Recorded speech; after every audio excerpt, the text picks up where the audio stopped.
What's up, y'all? What's up? What's up? Hopefully, mic's working and everything.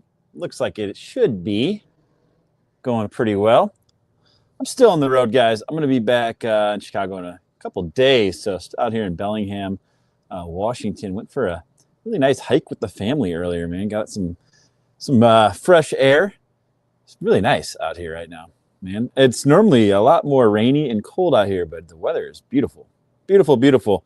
Uh, Other things, not as beautiful. You guys probably saw some of the DIMO news, the subscription stuff that came down. We're going to talk about that. We are going to talk about that, but we're going to cover some other stuff first. How's it going, man? How are you, sir? Um, am I coming through clear, by the way? Let me know. Let me know. Let's see here. Man, we got some stuff to cover. It's not going to be a super long show today. I've got to go to dinner with the fam because I'm flying out tomorrow morning. So just wanted to get on, cover the news of the day, guys. One of the things I wanted to show you guys, this is pretty wild, is this video of this robot that is sorting through stuff. In particular, check out like the 1 minute mark here. And he flips the box. And I asked this if it was AI generated, this video. Apparently it's not. You never know anymore. It's so hard to tell, but this is what is coming, guys, for sure. But should be here in the next like couple seconds here, like right at the 110 mark. Watch this box flip. That's just crazy. There it is, right here. No, get out of here. Absolutely wild. The other thing, this is some big news, is Trump has signed an executive order reversing the ban on supersonic aviation in the U.S. I actually looked into this a little bit. There's an order that's been in place for decades that was restricting supersonic flights. So this will direct the FAA to finally end the current restrictions on civil supersonic flights. It's been in place since 1973 because the then government had concerns about noise pollution in supersonic booms. But now they've lifted this 52-year ban. It was actually stifling, they say, major supersonic developments. But there is new technology that it advances in the boomless technology, they say, that can now allow faster than sound flight without the sound effects of disruptive noise. So pretty cool stuff there. And they said that this move should see U.S. aerospace accelerate its supersonic passenger programs. In this competition on the heels of China announcing its supersonic program. So pretty cool stuff there. And then this was a quote from the CEO and founder of Boom Supersonics. So I guess there's a business out there. He said, legalizing supersonic flights makes a renaissance in supersonic passenger travel inevitable. We're grateful to President Trump for his leadership. This important step allows us to accelerate development of our Overture supersonic airliner. So that's pretty cool stuff. So we'll see what comes of that, but that would certainly change flights as we know it. All right, let's talk about the rumors going around about Jerome Powell, guys. You've seen a lot of this stuff. I talked about this yesterday. Trump was calling for 100 basis points drop from the Fed. He's like, all these other countries are lowering rates. How come we're not doing it? Well, look at these reports. People are like, hey, look, he's saying he selected a new Federal Reserve chair. It's going to be announced very soon. The big print's coming. All right, guys. Let's dig into this. Actually, you know what? I'm going to just play the clip for you guys. I'm going to let you decide what you guys think, because let me change this. I got to change to the tab. I can't share the full window in order for you guys to get the audio from this. But guys, I just don't think that these reports are right. And I think people are just using it as clickbait, Shocker, right? Shocker. Let's see here. All right. Sorry, I'm not. Here it is. All right, let's play this clip. I'm going to mute myself so there's no backfeed here.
if we had a good Fed chairman, you would lower rates. And you know what? If inflation happened in a year from now or 2 years, let them raise rates. But we're going out for long-term debt or short-term debt. We have a lot of debt coming due because Biden had all short-term debt mostly. And we would get a lower rate and a lower interest rate if this guy would lower rates. We get a lower interest rate. It's unbelievable. And he's worried about inflation. If he worries about inflation any longer, all he has to do is get the lower rate. Let us go out, borrow at a much lower rate, much lower. You could go down a point or two. We'll go out, borrow them. And if in 2 years inflation comes back, he raises rates. But he keeps them the same. It's insane. What's your next Fed chair? Are you already thinking about who your next?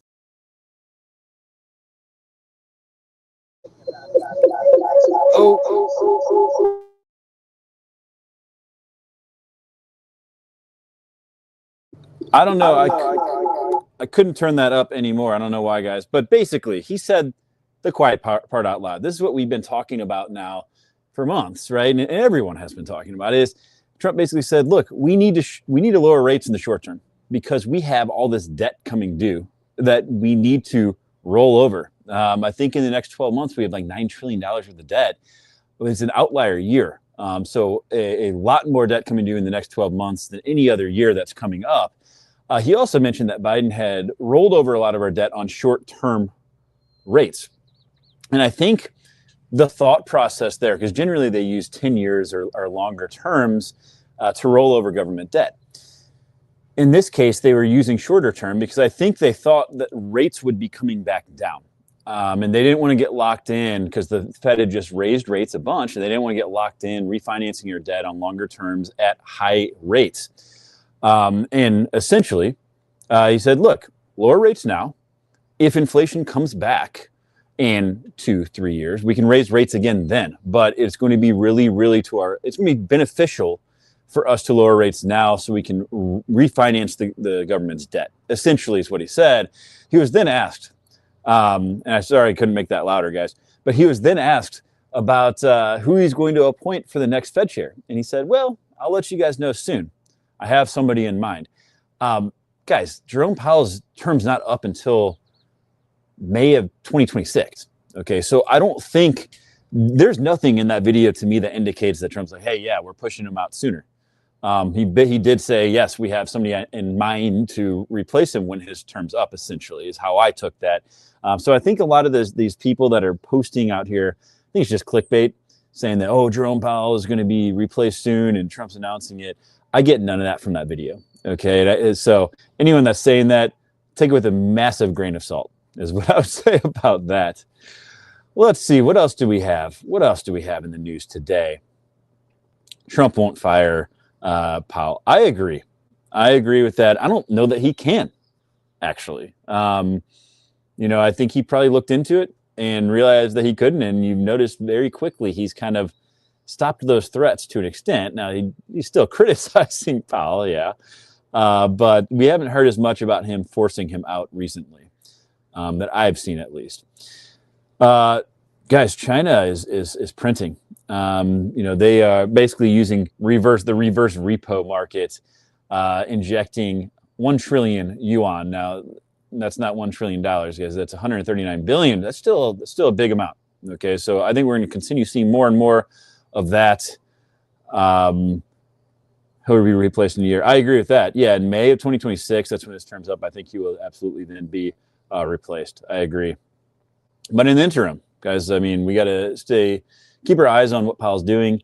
There's still a high likelihood that I think over 70% chance the Powell market is baking in for us to have a rate cut this year. I think we probably will.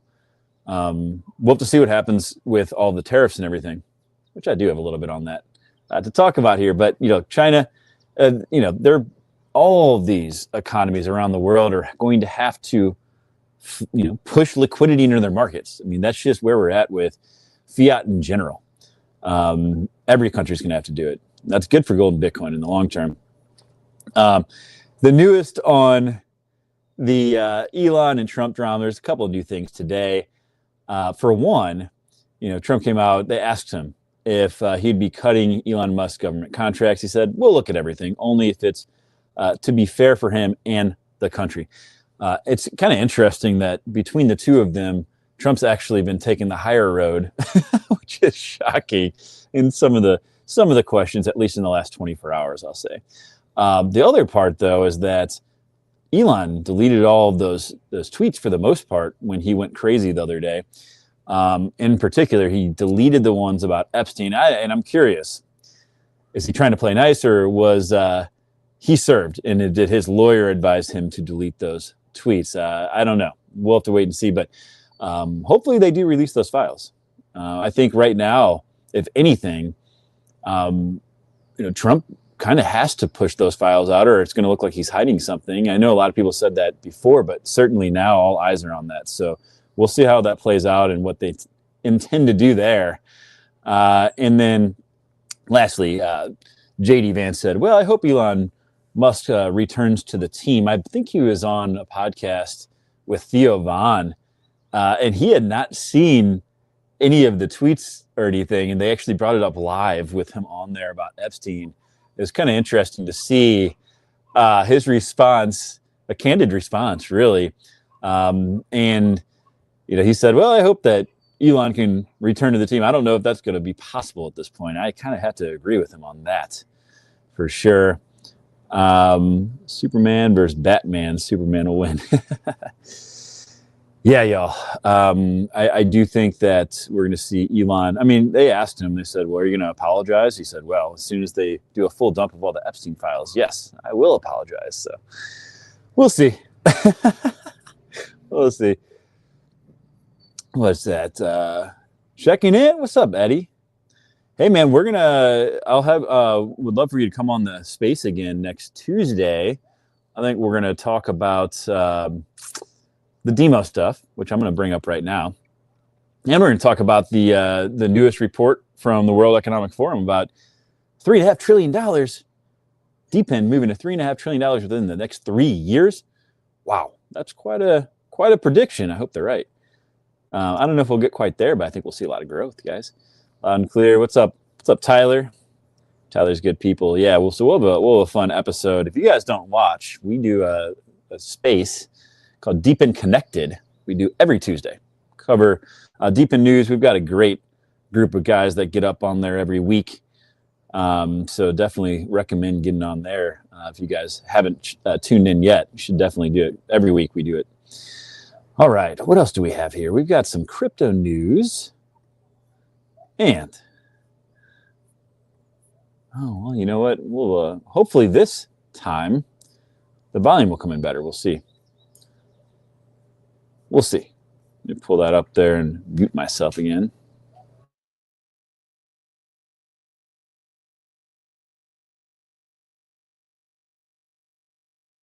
But look, Google and Microsoft aren't going to sell you a quantum computer that cracks modern cryptography because it would destroy Google and Microsoft and the U.S. government and the banking system. And at some point, I don't think it's this year, next year, in the next 5 years, but sometime 10, 20 years out, if there's a hyper powerful computer that threatens modern cryptography, the answer is Bitcoin network hardware upgrades, Bitcoin network software upgrades, just like Microsoft, Google, the US government upgrade all their messaging and banking applications. The key for everybody is Bitcoin's a protocol like the English language and base 10 math. When the quantum computer breaks your calculator and breaks your messaging app, you're not learning base 16 math and you're not going to switch to a different language. You're just going to upgrade your software. And Bitcoin's a monetary protocol. We're just going to upgrade the software, Joe. Wow, because there are people that throw that around that know, actually they know less than I do, I think. But so there are countermeasures to deal with that. If I wanted to hack your Bitcoin, I'd send you an email saying a quantum computer can hack your Bitcoin. Click on the link to upgrade now, and then I'd steal your Bitcoin. It's 10,000 times more likely I'm phishing you than there is a threat. So now I'm not worried about it.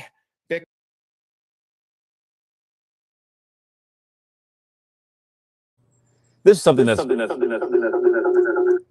sorry, guys. Sorry for the back feed. Beautiful view. Thank you, Bob. Appreciate it, man. This quantum computing thing is going to be something that comes up a lot in the coming years. I think it's going to be more in the forefront as time goes on. to his point, I don't think that we're close right now to quantum becoming an issue, but guys, like all of our passwords, not just email, our banking, everything is really built on an encryption that quantum computing is going to be a threat to. So yes, we're going to upgrade our systems. I watched. There's actually a couple of YouTube videos on this where they go in depth about the threat to Bitcoin, and I do think that they're going to have to upgrade the network, but they've got to do it. It's not like something they can do like this. Like, it's going to take time. So they've got to get ahead of it before it does become a real threat. And I think the big question is really those old wallets that from the early days, and whether those can be hacked and those that Bitcoin can be put back in circulation again. And that's going to be something to keep an eye on as time goes, for sure. But anyway, very interesting stuff from Michael Saylor. I imagine that's going to be something that they continue to ask him about, but it doesn't sound like he's losing sleep, at least today, over it. But yeah, thanks, man. I'm out here by Blaine. That's actually the ocean right behind me. It is beautiful out here, man. It really is. Let's see if I can get you guys a better view. It's pretty nice out here. Pretty nice. But I'm heading back to St. Louis, flying to St. Louis tomorrow, and then driving back to Chicago after that. Most of my family's in St. Louis, and my dad's a little older, so I go back to St. Louis and fly with him whenever we go places. So that's why I've been out here for like 5 days. It's beautiful. I was in Vegas last week. I'm looking forward to getting home, though, and sleeping in my own bed and getting back on my normal schedule again, for sure. Too much fresh air for me. Let's see here. What else do we got? Get back to this. This is potentially some big news here. We've got Deutsche Bank is talking about issuing its own stablecoin. Of course they are. Every bank is going to want to, guys. Like, this is, you have to think, for banks, crypto has been a big threat for them. They've already had a hard enough time with people pulling money out and not depositing, because you can put money in a money market and generally get a better return than your bank account. Plus, they were losing money to people investing in crypto. Well, now they can kind of partake in that by having their own stable coin. So I absolutely expect that all banks are going to have to start shifting. So not surprising at all, but it's exciting to see, and I think it's going to bring a lot more money into the space as we continue to see that progress. And then Twitter money, we need to learn a little bit more about what that's going to look like, but they expect to have FDIC insurance up to $250,000. So that's pretty cool. Although, I don't know, Elon better be careful because they might try to fight him on that. We'll see. But for y'all that are watching, when Bob just said, when are you releasing the 375 AI interview? Likely Monday or Tuesday. I send it over to their team. Anytime I interview a founder of a project, I always send them a final copy just to make sure that they don't say anything that isn't supposed to be public knowledge yet. So I'm just waiting for them to give me the green light, but likely Monday or Tuesday, I'll probably have it posted. Make sure that there's no final edits or anything they want me to do. And yeah, man, it's a good interview. It's a good interview. And Harry, their CEO, that guy, really remarkable track record. Like, he's probably late 30s. He was on Forbes 30 under 30 as the CEO of Linksys. I mean, he had been super young to be a CEO of a company with that much history. And then also has had several successful startups and exits. So really excited for you guys to get that posted so you guys can watch that. But I think that project's super promising.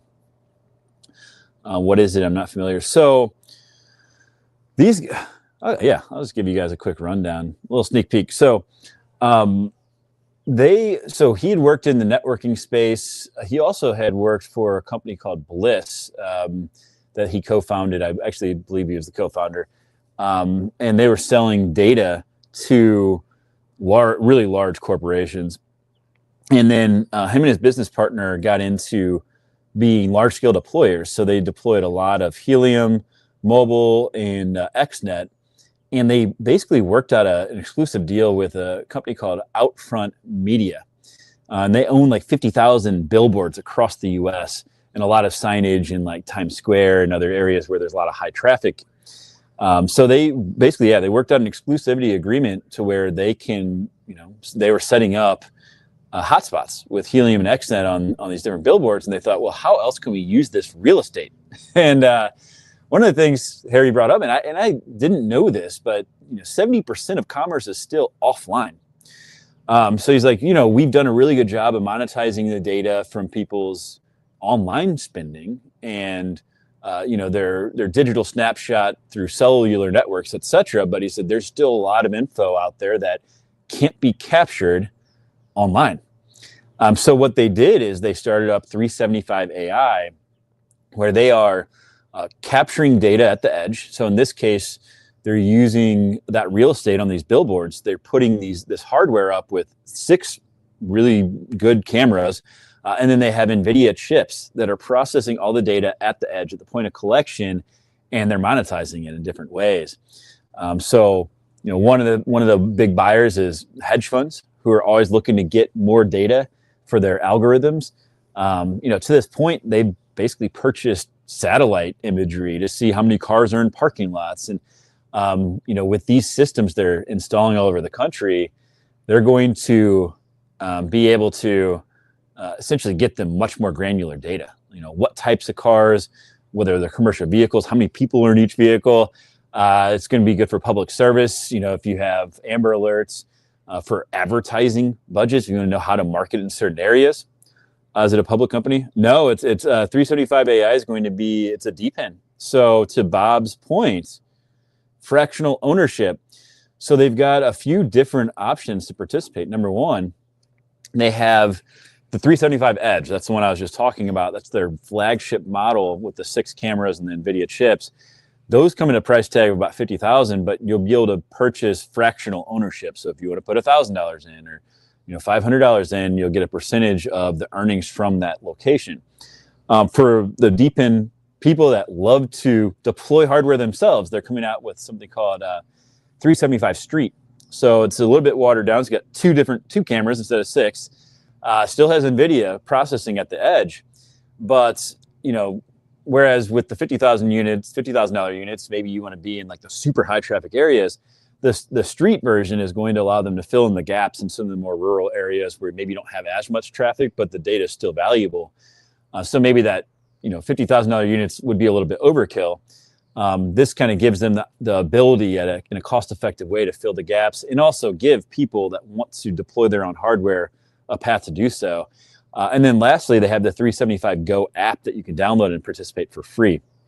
And they're basically measuring signal strength of different networks and speed and tests and so forth. So they're monetizing all this data in different ways. So super exciting project, really. They haven't had their token launch either, not till Q3.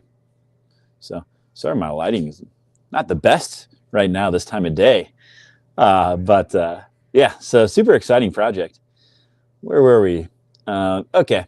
Oh yeah, and FDIC insurance. I've talked about this several times, but you put money in your bank account per bank branch. By the way, you have up to $250,000 of insurance. So if they were to go downhill, if your bank went under, essentially you'd be made whole for up to $250,000. So pretty cool. If they are able to get you that type of insurance through X Twitter Money. We'll have to wait and see how that plays out. Their app is available now. It should be available in there. Yeah, you just have to, when you set it up and link it to your Phantom wallet, you have to go into like developer mode, I think, in your Phantom wallet to link it up. And one of the things I heard, this back to the 375 Go app, guys. Sorry, I know I'm all over the place. I heard some people that were complaining that it was draining their battery life too fast. And apparently you can go into the settings and decide how often you want it to share data. So if it is eating up your battery, you can change that. Is our man's outside mapping? You know it. We're always out here mapping, William. We're always out here mapping. There's so many different projects. Hey, William's a big Silencio guy. There's so many. That's another one. Free to download. You can participate and earn tokens. Always give William a shout out. He's a big Avalanche guy too. I think AVAC's going to have a nice run here. All right. Well, that brings me to, of course, the big announcement. And I want to kind of get you guys' thoughts on this. I'll tell you my thoughts, and we're going to talk about this on Tuesday's Space. So you guys should definitely tune in for that. Oh man, DIMO. They announced that for connectivity, you're going to start having to pay either $833 a month billed annually or $999 a month billed monthly.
Are we back, guys? Are we back?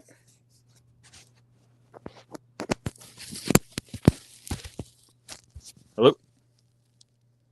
Can you hear me? Hopefully. Works now. Okay. That's my brother that just said that. Can you tell Katie not to call me again?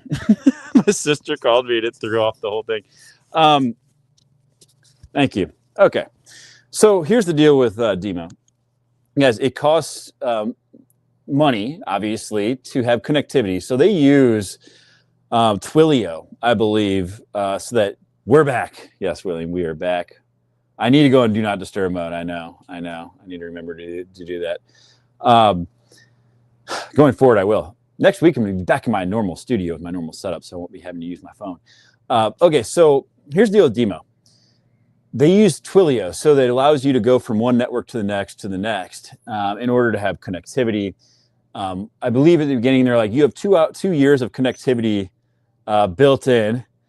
And after that, they didn't know how they were going to handle it. I've had them on for interviews a handful of times, both Rob and Alex, the co-founders, and I've asked them about it.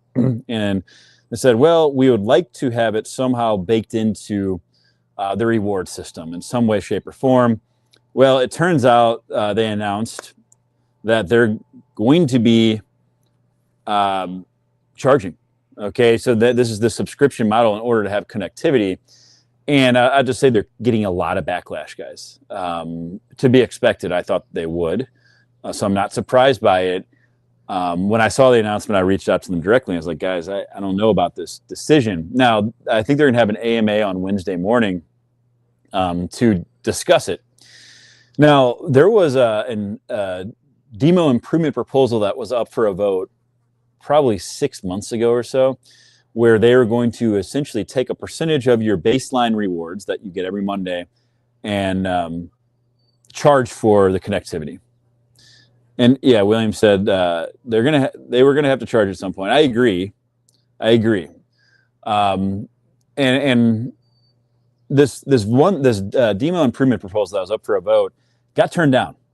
But at the time, the alternative was, okay, well, either you guys can pay for it with your rewards, or we'll continue covering it, essentially. And everyone, of course, is like, well, yeah, you guys can keep covering it. I think now that we're being faced with this decision of, okay, are you going to pay $8 a month for connectivity, or if we could say, hey, take a percentage of our baseline issuance to pay for it, I think most of us, including myself, would choose, take some of my tokens, man. Bob said, I think long-term it could be a good thing. A free option with limited rewards would be a nice compromise. I think so too. And I think this is the big problem right now is apparently the DIMO team feels that they're bringing enough value within their app that justifies a $9 a month payment. According to the response from the community, okay, they feel very differently. Okay, and I'm reading through all the comments and on Discord, and I mean, they're getting pretty much destroyed over this whole decision. So I think they need to kind of look in the mirror and understand, why is there this gap? Why do they think that there's enough value right now in the applications in their ecosystem, and why do people not feel that same sentiment? Because I think what's going to happen here, if they do move forward with this, is a lot of people are going to disconnect. Like, I've got 250 vehicles in my fleet, guys. Like, for me, doing some rough math, that's over $2,000 a month just in connectivity fees. That's not something I'm super interested in paying myself. And I think for some time now, it's been very apparent they haven't really been targeting fleet deployers like myself, like Suburban Crypto. They've been going more for, okay, maybe you have 2-3 families in your home. And that's okay. That's fine. But at the same time, they're charging per device and per connection. Where's that value at? I think they're going to have a hard time if they have fiat payment systems coming through. They're going to I think they'll have a substantial amount of vehicles drop off the network. Now, to William's point, they're going to have to charge for this at some point. And I have to agree, you got to consider they have 180,000 vehicles connected to the network today. They just announced that huge partnership yesterday with that dealership business, that they're going to have potentially another 1 or 2 million vehicles, something like that, potentially added to the network. If they're paying for all those connections, guys, that's a huge burn rate for them. You think, and I don't think it costs $10 on their end. I don't know what all their API costs and everything are, though, either. I mean, they've been giving free Tesla connections.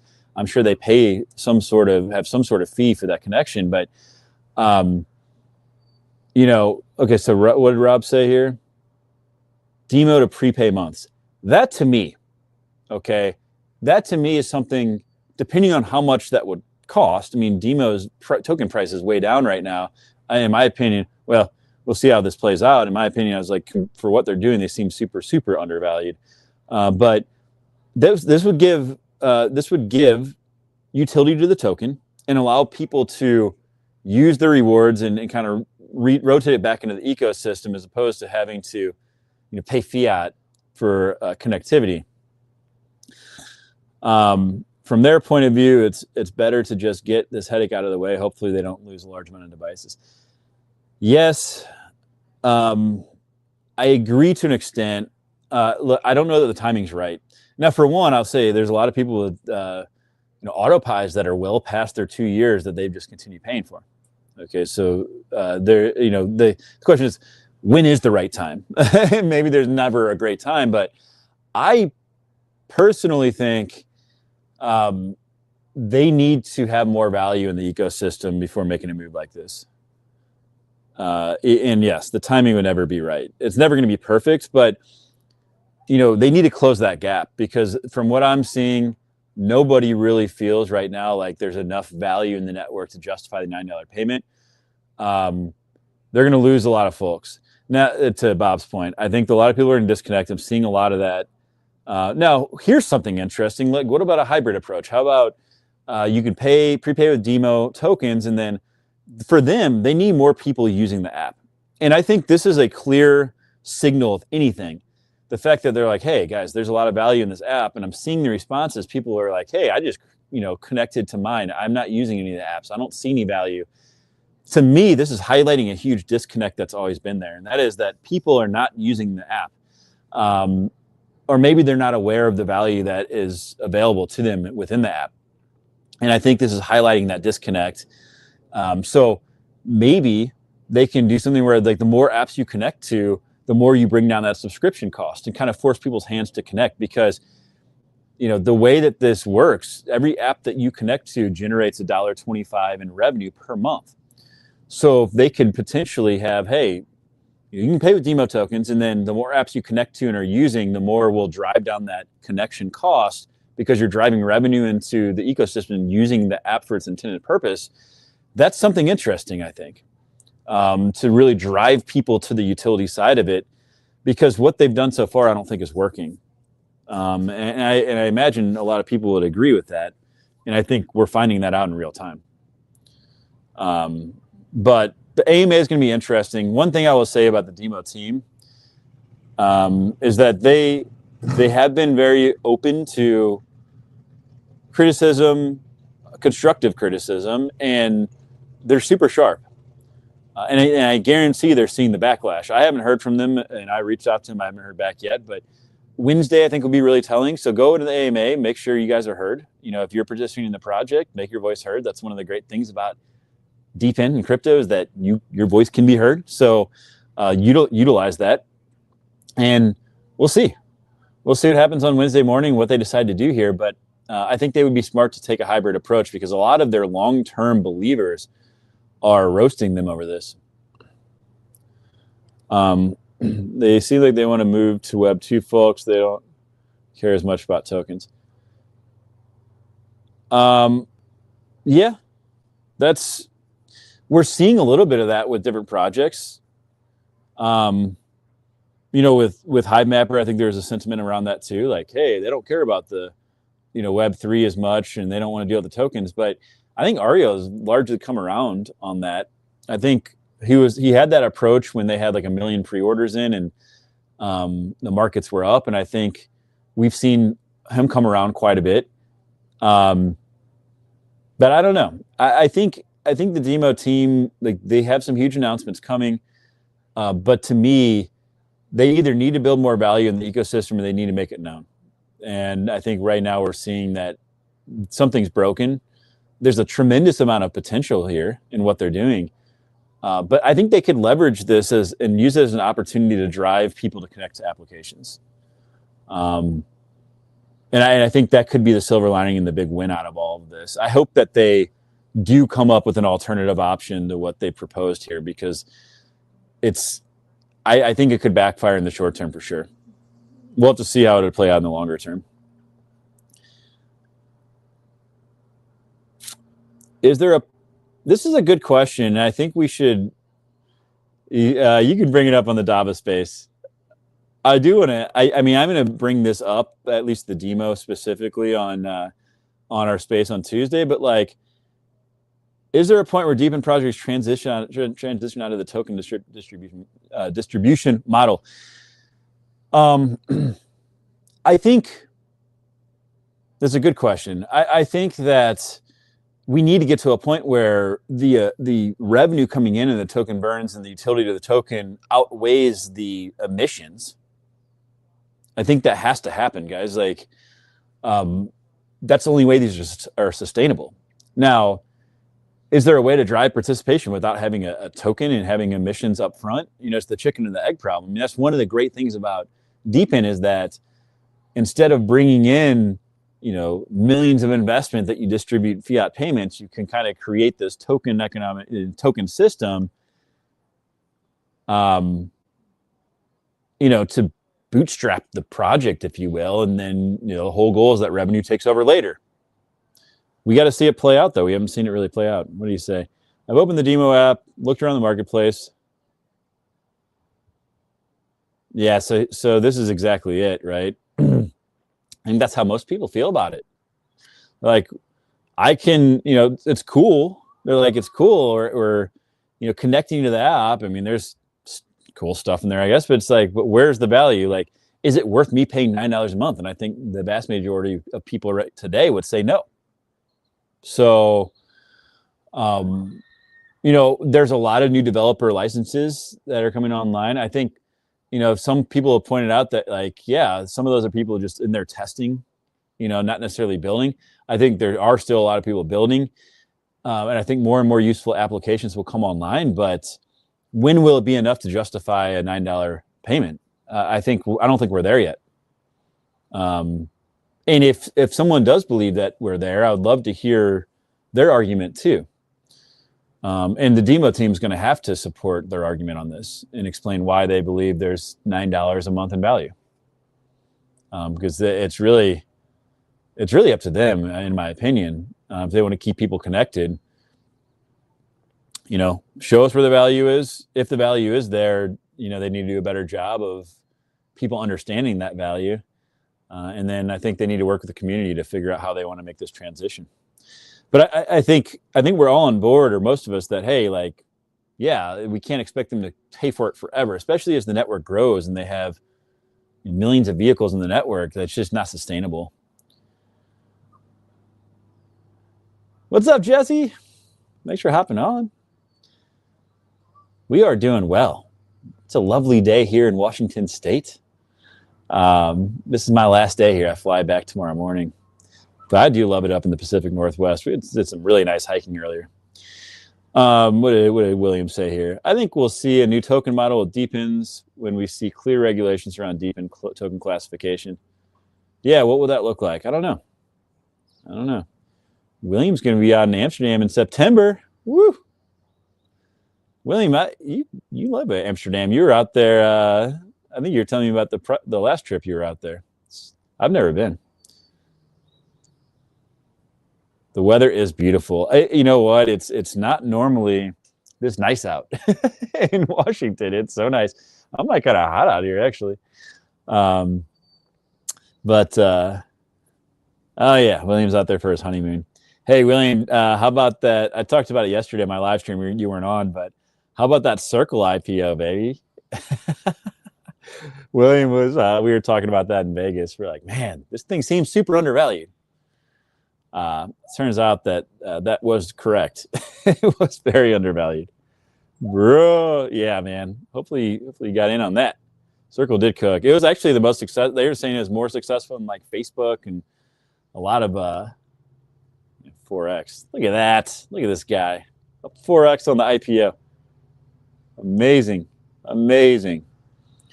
Like, that's something you normally see in crypto. It's like, it's crazy stuff there. 12:05 a.m. and wow. Well, thanks for hopping on. Appreciate you always, man. Appreciate you. I'll give you 19 shares. They only gave you 19 shares at 31. Well, boo-hoo. Boo-hoo. We don't feel bad for you, William. We don't feel bad for you.